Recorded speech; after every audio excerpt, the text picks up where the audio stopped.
All right, I think we are rolling. Hello and happy Friday. Welcome everyone to another installment of Get a Clue in 52 for coaches, myself included. That's right. This is my third Get a Clue in 52 book. It's a series, I guess. I got to start thinking about the one I'm going to do for 2024, Sue. But way back in 2019, we did the original Get a Clue in 52. There was 5 categories to house the 52 tips. We threw 2 extra tips in the marketing section, but otherwise 10 tips across 5 sections. The categories were marketing, sales, networking, accountability, and communication. Made a bunch of mistakes in this version, cleaned it up. So the one that's available on Amazon.com right now is the original Get a Clue, but this is 2.0, right? We cleaned it up and I spelled my name correctly. We got better images in there. We formatted it much better, had a better cover design, in my opinion, showing my jovial self. And we read a tip every Sunday night in 2020 and streamed into the Facebook group. And then in 2021, we read a tip every Sunday night and streamed into the YouTube channel. And then last year, I partnered with one of my clients to create the second version, second volume, I guess, rather than edition. But anyway, the Entrepreneur Edition is something I did with a client. It was really, really, really, fulfilling project because it was co-branded, and we read a tip and streamed into my social media, and then read a tip and streamed into his social media. So it was truly a co-branded, co-marketed endeavor. And it was cool because Vipul, if any of you know me out there, then you probably know Vipul. He's a serial go-giver. He's got 14, 15 different companies that he's run with his wife. When I met him, he only had 7 or 8. So he credits me for helping him grow and get better. But he's forgotten more about being an entrepreneur than I've ever learned. Of course, I've got all the soft skills and the communication stuff. So it was just a beautiful project to work on. We did that last year in 2022. And let me say hello to Janina coming on board. Janina of Professional Coaches Alliance, which is great segue for why I chose this year to do a series of tips about coaching and for coaches, etc. And I say myself included because I'm 16, 17, 18 years into the game, but I'm realizing every day of my life how much more I have to learn and how much more I want to grow. I endeavored to do something valuable for aspiring and emerging coaches, but as I was working on it, I had to be honest with myself and realize how I'm still struggling with all of these things, or these are live issues in my practice every single day, or awareness for what's next for me now that I've mastered these things. It only lets you know about what's coming, all of that. And so I am affiliated with the Professional Coaches Alliance as the VP of Communication. That relationship came about through my participation in the merger between California Coaches, which was started by Kimberly Arago up in Santa Cruz, California, and what was formerly the San Diego Professional Coaches Alliance, now just PCA, as its mission and its audience expands to nationally and internationally. So as I'm volunteering time and being an advocate and contributing on the board to the profession of coaching, it made sense to me that once a week I would be reading a tip about how I got to be where I'm at. And so the 5 categories in this volume are self-promotion. Let me go ahead and get to my banner. And I typed them. Let's go ahead and put them up there. All right. So welcome to Get a Clue 52 for coaches, myself included. So we started the first categories. We had 11 tips in self-promotion. And this ranges from just first of all, accepting the identity as a coach. Once you've learned how to coach, am I a coach? What, Coach Jeffrey? Who are? Oh, you're talking about me. So we have to get comfortable ourselves calling ourselves a coach. Then we have to get comfortable telling the rest of the world that we are a coach. And then all of a sudden you realize, wait a second, I'm more than a coach. And if all I ever say is I'm a coach, then I might not be able to grow a business around that. I may need other ways to solve problems, and coaching is one of the ways. It all adds up to self-promotion. But chronologically, after we let the world know that we can do this, we can coach, we can help people in their life, in their business, right?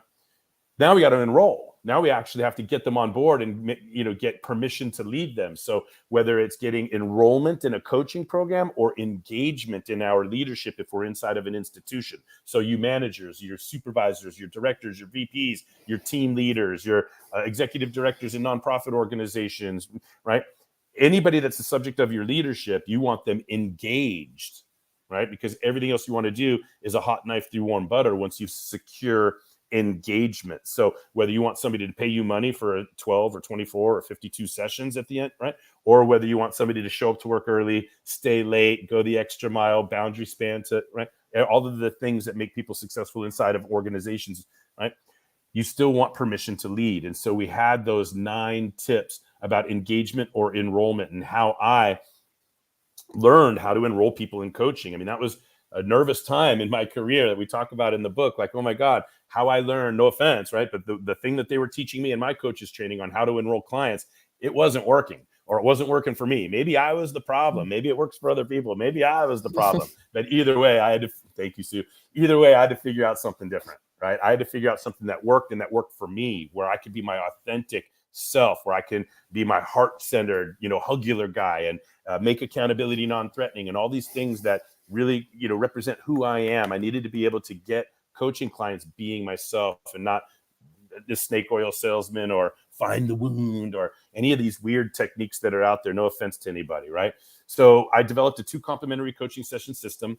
And this series of tips, 9s, breaks down everything I do in comp session 1, everything I do in comp session 2. And these things can be mapped to other forms of leadership. So if you're not trying to get somebody to buy coaching sessions from you, you want somebody engaged in your leadership, you could do the same things, very simple things like building rapport and figuring out what they want. And I won't get into it much beyond that. Those 9 tips, they seem like they're in the past, right? Earlier this year, we covered those 9 tips. It's a fond memory.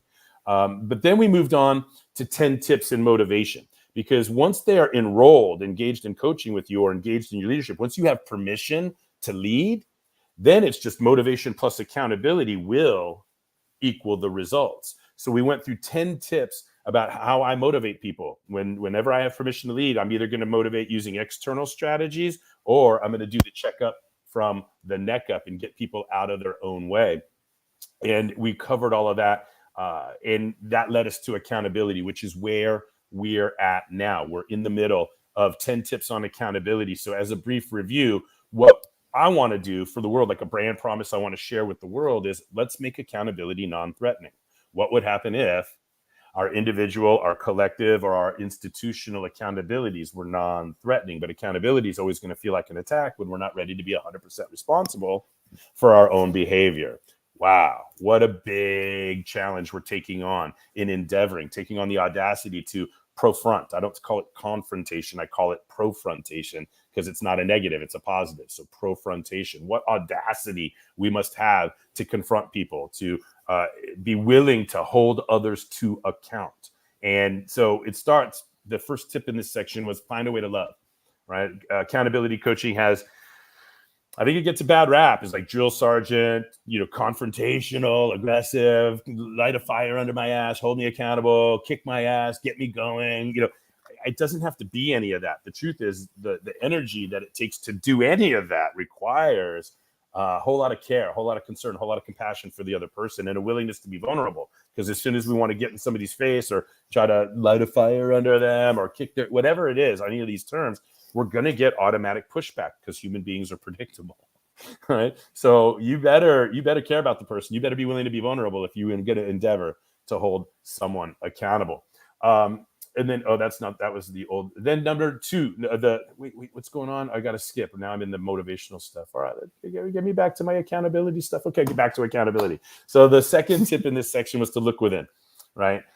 We start inside.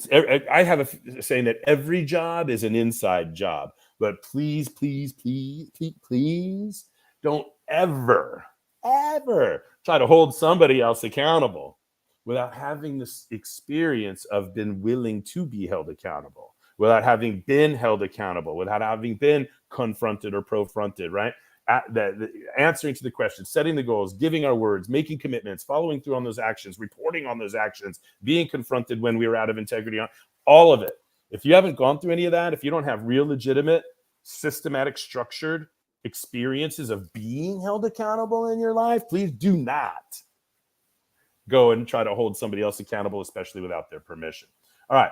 The third tip in this section, which is what we covered last week, was get smart about goal setting. And so if anybody's familiar with the traditional approach to goal setting out there, it's just 1A, and it's, specific, measurable, achievable, and then realistic, and then time bound. So I'm okay with the S and the M, and I'm okay with the T, but if we believe we can achieve something, that becomes our reality. So achievable is realistic. So the R is redundant or wasteful. And by the way, the original goal setting said nothing about behavioral change. So I added an A for ambitious to get my the subjects of my leadership focused on what behavior they need to change in order to get new results. It's kind of avoid insanity, right? So I added an A to hold people accountable to declaring the behaviors that they need to modify in order to get different results in their lives. And then I changed the R to reason or reward. Why? If you got one reason for wanting something, you might get around to it. But if you got 6 reasons for wanting something, you could be unstoppable. So I hold people accountable to knowing their why when they're setting goals. And it's not to keep up with the Joneses, and it's not, right? You got to look inside. This is difficult work. So that brings us to today's tip, and I don't yet have a banner for it. I'll type it up over the course of the tip. But what I do have is 2 amazing people on the line. Sue, all the way from Australia, and Janina from somewhere here in San Diego, yeah? And let me go ahead and welcome you with gratitude. Thank you for coming on board and giving me like live faces to look at, which always energizes me as I'm getting ready to do my thing. Do you guys have anything that you want to say by way of introduction or happy Friday or share a win or something while I catch my breath, take a sip of coffee, type up the banner for today's tip before I start the tip reading word for word? Yeah. Today is Friday. It's payday from one of my clients and going dancing tonight. Dancing? Is there a specific type of dancing, like salsa, or is it just dancing? Whatever happens, happens. Right now, in my life, I'm freestyle.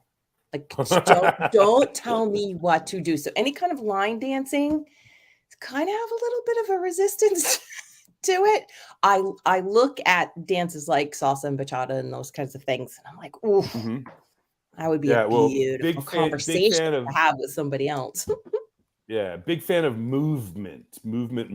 Excellent. Well, thanks for being here, Janina. It means a lot to me. It really does. You and I are serving concurrently on the board of the Professional Coaches Alliance. And let me go ahead and put that plug in right now. Connect with, learn from, pursue continuing education, maybe even present and teach and lead some of our programming.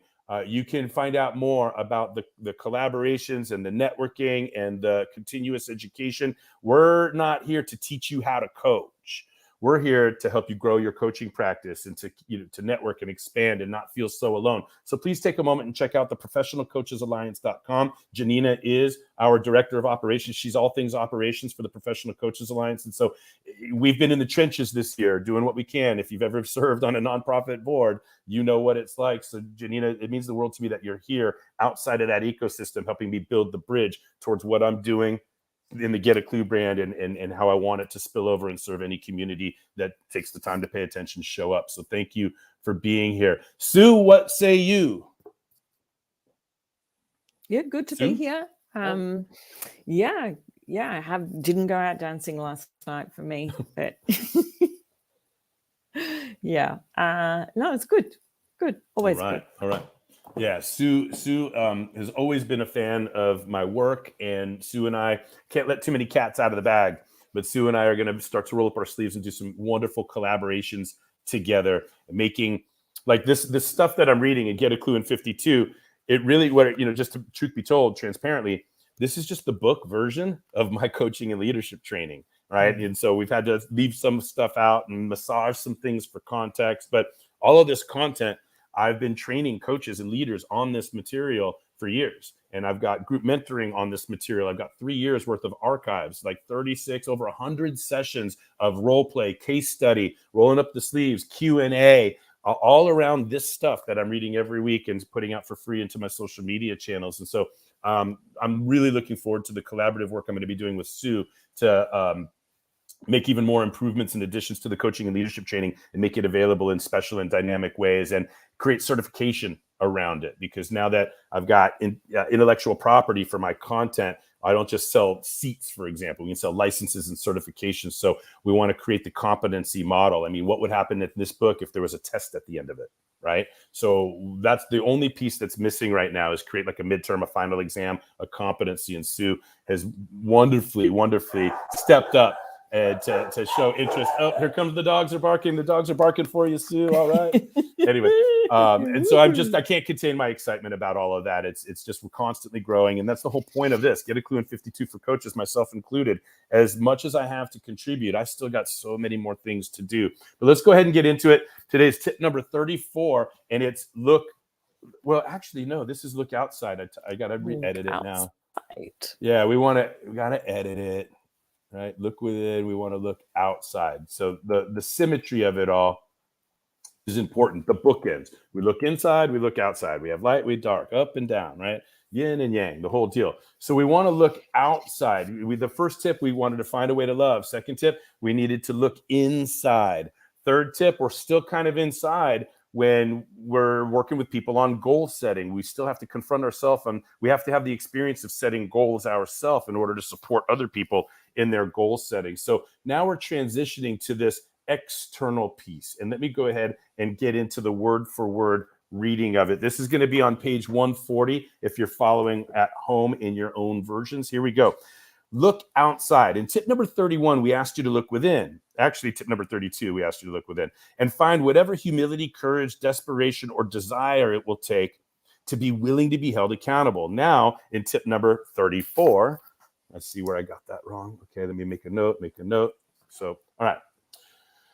In tip number 34, we are suggesting you look outside yourself for that accountability and have at least one source of external accountability in your world. This is mostly because coaches need coaches too, but also to have the fidelity/integrity when firmly recommending external accountability for our clients. This tip, or all 10 tips in this section, will make us better at holding ourselves accountable, but none of us will ever be as good at it as an external source.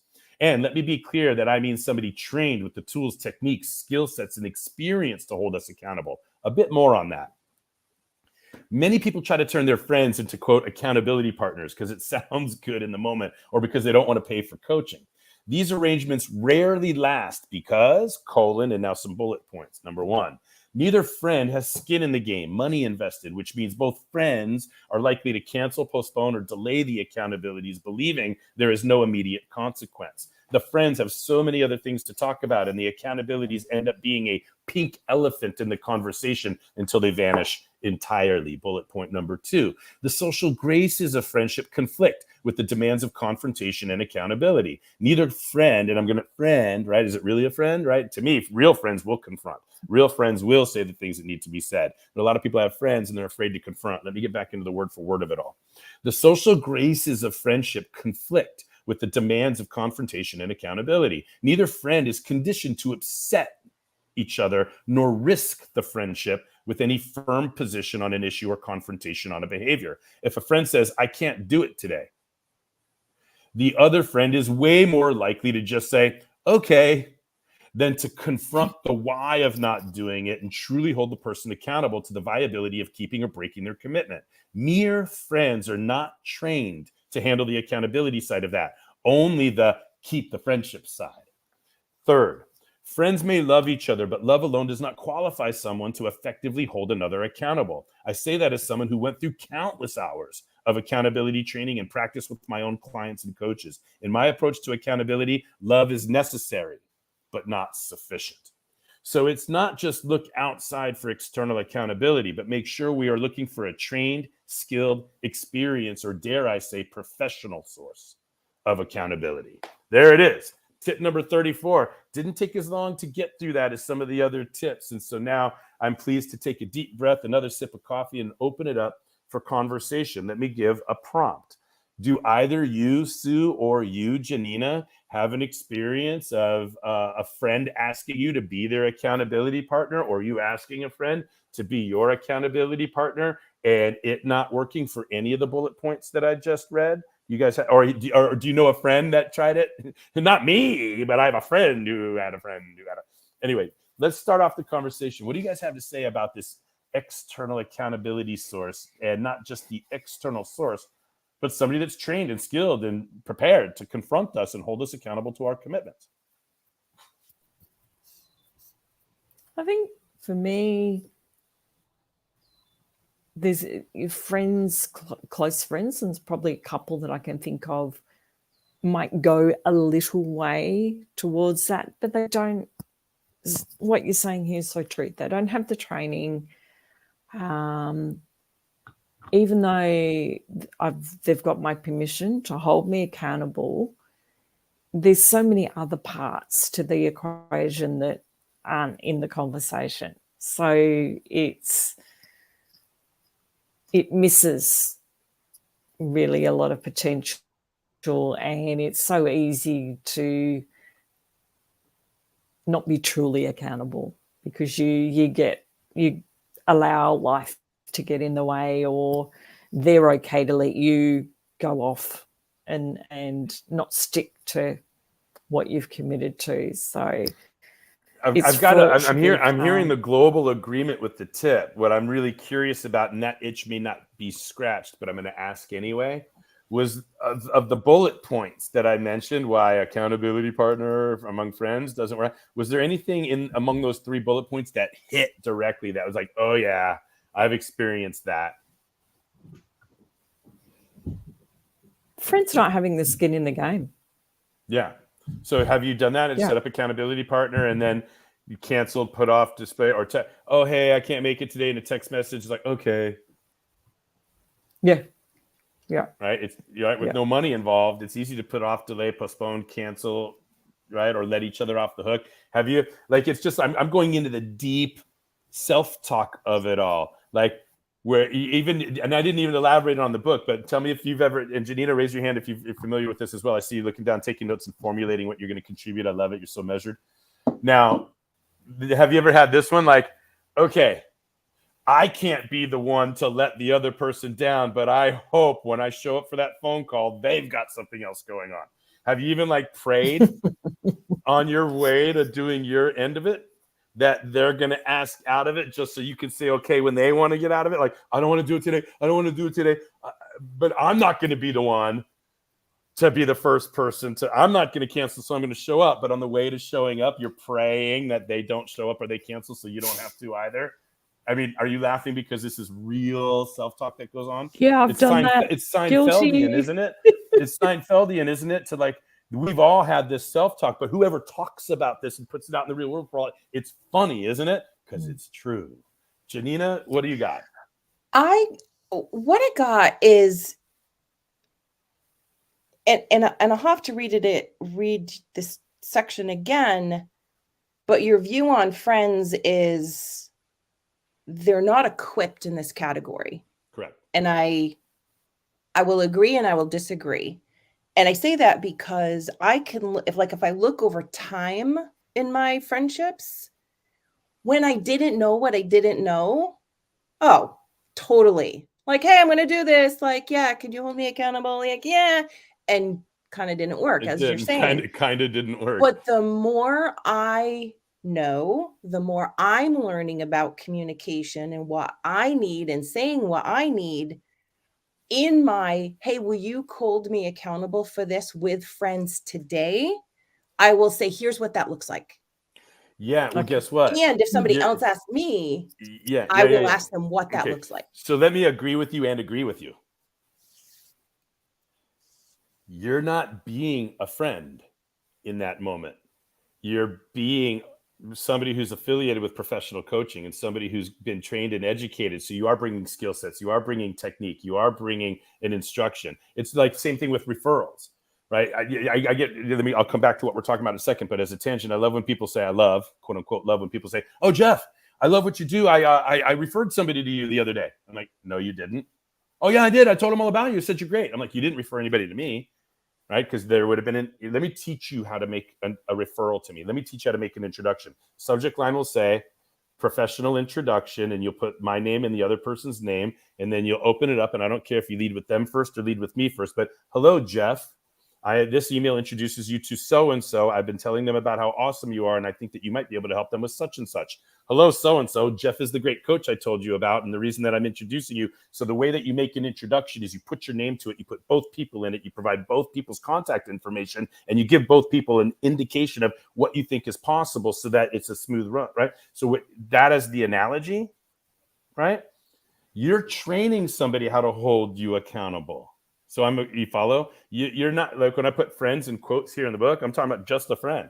But you're a professional coach. You're affiliated with professional coaches. You live your life surrounded by personal and professional growth all the time. So how many of you do you think there are in the world, right? Versus how many, right? So you're an anomaly. You're an exception because you do have a trained sensibility, and you are what I'm talking about when I say don't just get an external accountability source, but get one that knows what they're doing. And so you're acknowledging what you've learned over the years that helps you train somebody how to hold you accountable, how to ask for what you want, how to show them what it looks like. I loved all of that. Yes. Who I am as a friend, what that friendship offers, at least from my perspective, has evolved. So I don't look at the two as different. Mm-hmm. I'm not like Janina the friend over here and Janina the accountability coach over here. Right. It's integrated. It's part of who I am. And yes, to your point, it's because of there's been training. There's been experiences. The word you evolved, right? Yeah. Evolved. So I don't say evolved friends. I say friends. Like I'm complimenting you that on the exception that you are to the generalities that I'm trying to address in the book. I think we're agreeing with each other. You're acknowledging this trained sensibility, this trained approach, technique, wherewithal, right? And it's multi-layered, right? And you bring up something that I didn't even bring up, which I think is a really valuable contribution. Teach people how to hold you accountable. Nobody does that. Hey, I need you to hold me accountable. And nobody says, let me teach you how to hold me accountable. Let me tell you what that looks like for me. That's a huge contribution that you must, well, you must, not must, but I would invite you to acknowledge. Let's say there's 1 million friends, right, that are in accountability partnerships. How many of those million are doing what you're doing, which is teaching the other how? Very, very, very few. Very few, in my opinion. Right. So if you want to know how to teach a friend how to hold somebody, contact Janita at 1-800-HOLD-ME-ACCOUNTABLE. All right. What else? I think it's a great contribution. It's a point that I didn't make in the book, but I just say, hey, find somebody that's trained, but you're taking it a step further and saying, or train them how. I love that. Because I'm learning in that same process. I might say something initially, like, here's what I'm looking for. And then they actually execute on that. And I'll be like, okay, that worked. That didn't work. And, and then we just modify it as we go. But yes, there is this new way of friends being accountable. Well, one of the jokes that I've made in other contexts is that, like coaching, what is coaching, right? If I'm training, what is coaching? Because a lot of people don't understand, right? Remember the curse of knowledge that we get so familiar with something that we forget what it's like not to know. And I remember when I didn't know what a coach was, right? Somebody says, oh, are you a coach? I'm like, no, consultant. I was posturing. I'm like, look at the card. It says consultant. By the way, on that day that I said, I'm not a coach. What do you mean coach? I'm a consultant. Read my business card. It says consultant. I had made $0 as a consultant at that point in my life, right? I was posturing. Well, I didn't know what I was doing. You understand? And I'm committed to vulnerability and being honest about all of the bumps and bruises and mistakes I've made or things that I've learned along the way, right? So I remember when I didn't know what a coach was. Now I know what a coach is, right? But I'm so familiar with it. I see the whole world through the coaching lenses, and it's hard for me to realize that some people don't know what a coach is. Anyway, what is a coach? And so the module is coaching isn't athletic coaching. You know what I mean? Where we're not focused on beating an opponent. We're focused on bettering ourselves, and then we'll get everything we want, right? Coaching isn't therapy. The promise of a therapist is to take you in the past to heal a wound, where the promise of a coach is to take you to the future despite the wounds. They may overlap in the conversations, but the focus and the purpose and the brand promise is different. And then finally, coaching isn't friendship. And the comedy is, has anybody ever joined the International Association of Friends? Is there any governing body or regulatory body that has sets the codes, the ethics, the standards, the techniques, the trainings, the certifications, and continuing education for how to be a friend? No. There should be sometimes. Well, this is my new idea. Let's go ahead. I'll volunteer for that board if you want to help me build that nonprofit, the International Institution of Friends, right? Right. Like, come, we're going to teach you how to be a friend, right? Lesson number 1, no backstabbing. Lesson number 2, no gossip. Lesson number 3. If they have broccoli in their teeth, tell them. Lesson number 4, don't sleep with their ex-boyfriend or girlfriend. Lesson number 5, this is funny routine, right? The code of ethics. We're about to play, can you imagine being a card-carrying member of the International Association I thank you for being Friday with me. So jovial. But this is my point. friends don't know how to hold each other accountable. We know how to let each other off the hook. We know how to have friends. But do we know how to be a friend? Because if you want to let, hey, Jeff, I can't do it today. If I don't have permission to hold you accountable, okay. I can't tell you how lonely it is so many times in my life watching everybody fail to meet their word, give commitments all over the place, not following up on them. And I got to hold myself back because I know exactly the technique, the skill set, the method. I know exactly the psychological undertones of why they made the commitment and why they didn't follow through on it. I know exactly how I can help, but I don't have permission to. So okay.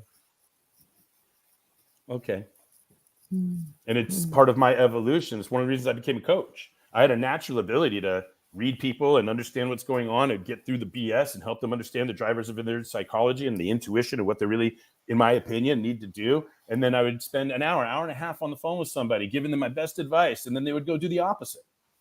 I said, screw this. I'm going to save the hour and a half for myself unless you pay me. I'm going to go learn how to be a coach. And now I'm not doing this anymore.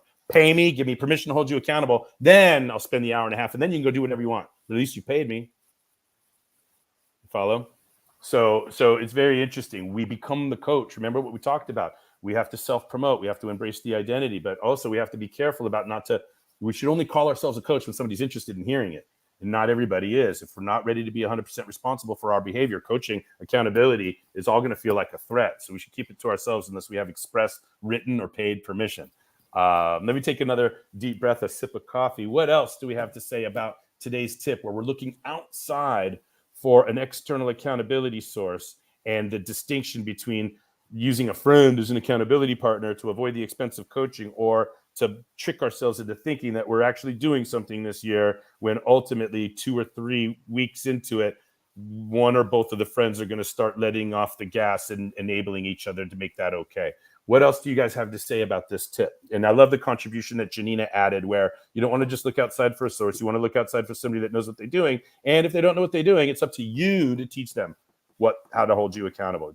We are able to teach somebody or show somebody, what does this look like, right? And maybe even ask, hey, how would you like to be held accountable? Janina, I remember at a board meeting, I actually went around and I asked everybody, hey, we all have action items coming out of our board meeting. Will everybody take a minute to go around and declare how you want to be held accountable so nobody Keystone cops or trips over their toes or does something offensive? Everybody declare, for the meeting to be captured in the minutes. Here's how I want to be held accountable. Here's how I want to be held accountable. Me, I didn't want to be held accountable, so I just did all my work in the meeting. I'm like, I'm already done with all my action items, but how do you want me to hold you accountable? No, being silly about it, right? But you make a really, really, really incredible point, Janina, that it's up to us to declare how we wish to be held accountable, right? In this process of looking outside. What else? What else do we have to say about this tip or any of the collection of tips so far that either of you have been exposed to? I think it almost begs the question, friend aside, even if you are paying someone to hold you accountable, you want to make sure you're paying wisely. Keep going. Tell me more. This sounds good. And that if you're paying someone to hold you accountable, that all the other things that we've talked about in the tips that come before this, that they know your goals, they know you, they know what your purpose is. Why do you want to be held accountable? You want to make sure they know all of that, and it's not just almost I was going to say a rules-based situation. So even if you are paying them, you still want to make sure they know how to hold you accountable. How to hold you accountable. Well, I love that point. And it takes us a little bit back in time, right? You just let me regress a little bit to the section on engagement or enrollment, right? And I mentioned earlier in this session, just part of the preview to get us to today's tip, but let's go back a little bit. I know from my master's degree, I know from my master's thesis, there's a body of literature called Diffusion of Innovations. And it's all these research studies, multidisciplinary, it doesn't matter, industry, vertical, right? But it really just studies what are the things that we need to know in order to know if a new idea, product, service, venture, right? Anything new, an innovation, will be adopted or rejected by the members of the population that the new idea, the innovation is being introduced to, right? So sometimes it's what are the socioeconomic conditions that facilitate rate of adoption? What are the demographics or psychographics of the population that determine or predict rate of adoption? And then what I focused on were what are the attributes of the innovation that lead to rate of adoption? Are you following me? Are you guys with me so far? Janina, no? Okay. So a little more about that innovation, like what you need to, the attributes of the innovation. Attributes of an innovation. So the literature says, and this is, over 2 decades ago, I did this research, right? I think I have my master's thesis on the shelf somewhere. I could pull it out. But the idea is this: whether it's a cell phone or hybrid corn or the new math or VHS versus beta or Blu-ray versus DVD or a StreamYard versus Zoom. Are you with me? Mm-hmm. When a new idea comes into the market, right, where there's a population of people, there's all this research that studies rate of adoption. How can we determine whether this new idea will be adopted or rejected, and then rate of adoption? How long will it, like all of that stuff. So I just zeroed in on, of all the things that I could have studied, I chose attributes of the innovation itself. So forget the demographics and psychographics, forget the continent, forget the socioeconomic system, forget the just look at the innovation itself. A cell phone. What is it about this cell phone, right? And so what I was studying was online courses. Okay, this is in 98, 97, 98, 99. I'm like, oh my God, the internet is here. That means it's not going to be long before college level courses are going to be able to deliver over the internet. Are we going to adopt that or reject that? Very interesting. So I used diffusion of innovations research to operationalize these attributes, the variables, right? So 4 of them were positively related to rate of adoption. Like, so as these go up, so does rate of adoption, and 1 was negatively, okay? And I don't know if I'm going to get into all 5 of them right now, but let's just say the one that's negatively related to rate of adoption was complexity. If the people perceive the innovation to be complex, rate of adoption goes down. However, in my study, rate of adoption went up along with complexity because, yeah, it's going to be hard, but that's what I need. People feel that they needed to be competitive and be able to take. Anyway, I digress. The ones that were positively related, like perceived relative advantage. Does this innovation, do I perceive that this gives me a relative advantage over the old way? Like AI, does that give me an advantage over the old way? Whatever the old way was. So relative advantage or observability, right? The degree to which I could see somebody benefiting from using this innovation. If I can observe it in action, see it working for somebody, then rate of adoption goes up. So like if I'm driving down the freeway and I see somebody broken down on the side of the freeway and they've got a cell phone on their ear instead of walking to the next call box to call public safety, I'm like, ooh, it would be a good idea for me to have a cell phone in my glove box, wouldn't it? Observability. Make sense? Mm-hmm. Okay. Another one is compatibility. Is this compatible with my lifestyle? What is my life like right now? Does this fit? Or do I have to change my lifestyle in order to integrate this? Right? And I say all of that to say this. The other that was positively related to rate of adoption was trialability. Can I try this? Can I test drive it? Can I get a little pink spoon? Can I get the little cup with the little taste of muffin at the farmer's market? Or can you slab some, you got 3 jams you want me to choose. Can I taste them on a piece of bread? Right? Trialability. Can I get a risk-free trial of the innovation? If so, I'm more likely to adopt it. So how many people buy cars without test driving them? Very few. It happens, but very few, right? How many people buy clothes without trying them on? Very few, unless there's a good return policy. Are you with me? Risk-free trial. I've got shirts from San Diego State right now. I didn't try them on at the bookstore. I brought them home, asked them what the thing is. I've got a receipt, 30 days. So I'll try them on at home when I have time. And so it's a risk-free trial, right? Does this make sense? So I'm more likely to buy if I get risk-free trial. So this is one of the things I'm bringing to the profession that nobody else brought. Sue, it's a long way to get to your point to validate what you were talking about. But it's not just find an accountability source, but invest wisely, right? So to string it all up, what I've been talking about for the last, 3 minutes, 4 minutes, the 2 complementary session system I devised because of what I understand about trialability. If I only give 1 complementary session, Janina, and it's 30 minutes or 45 minutes, and then I'm supposed to enroll somebody in coaching after that, they haven't experienced accountability yet. Yeah. If it's just 1 session, unless within that 45 minutes I say, hey, in the next 45 minutes, what's one thing that you could do right now? And it's not even really accountable. You know what I'm saying? Yeah. Do it right now. Break out your calendar and make the appointment with yourself. That's not accountability. That's not committing. That's like being instructed or directed. So it dawned on me, hang on a second. If coaching is new, and by the way, I started coaching 20 years ago or whatever, like in 2016, 17. So it was kind of more innovative then than it is now. It's more commonplace now. Like there's full-time corporate salaried positions inside of organizations for coaches now, right? Not when I started, there wasn't. You're like, what? Coaching, huh? Are you with me? So I saw it as an innovation. I saw it as a new idea, a new concept that now I had to, and so I had to infuse trialability into my engagement process. I see. So I designed, among all of the things that I designed into my process, one was so complimentary session number 1, everything I do is funneling down into them making at least 1 commitment at the end of it that then I have permission to hold them accountable for in complimentary session number 2. Now, to your point, Sue, in complimentary session number 2, I'm going to say, hey, welcome to complimentary session number 2. This is going to be different than the first one, or the first one's different than this one.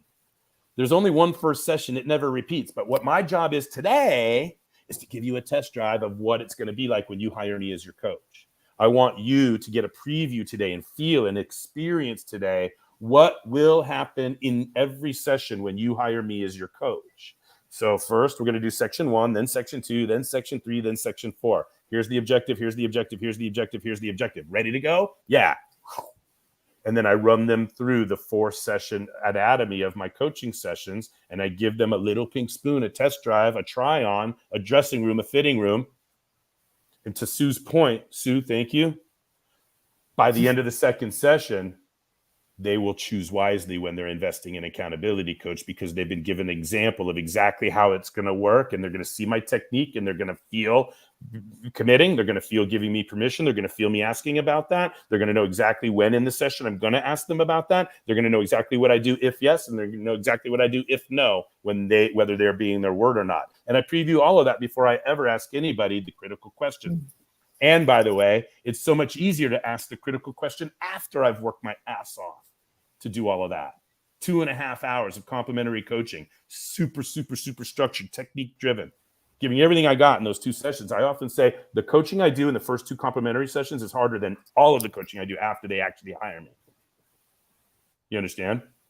But the question I get to ask after I've provided trialability, or what you were alluding to, Sue, do you have rapport? Do you know what my goals are? Have you heard me talk for 15, 20 minutes? Have you got a sense of my nonverbal, my language choices, my belief systems? Have you gathered information? Have you? And then, right? But I'm adding to what you're saying by saying, giving you the little pink spoon to test drive the fitting room, so that when you go to the register, you are super confident that your money is well invested and that you're going to know exactly what you're going to get, what you're paying for, right? And then after I know that I've done that, then it's super easy to look the person right in the eye, like, do you want me to be your coach? Okay, so let's have a 5-minute enrollment conversation, right? And then they know what they're paying for. Sue, that's a great contribution. Thanks for indulging me on like the roundabout way that right?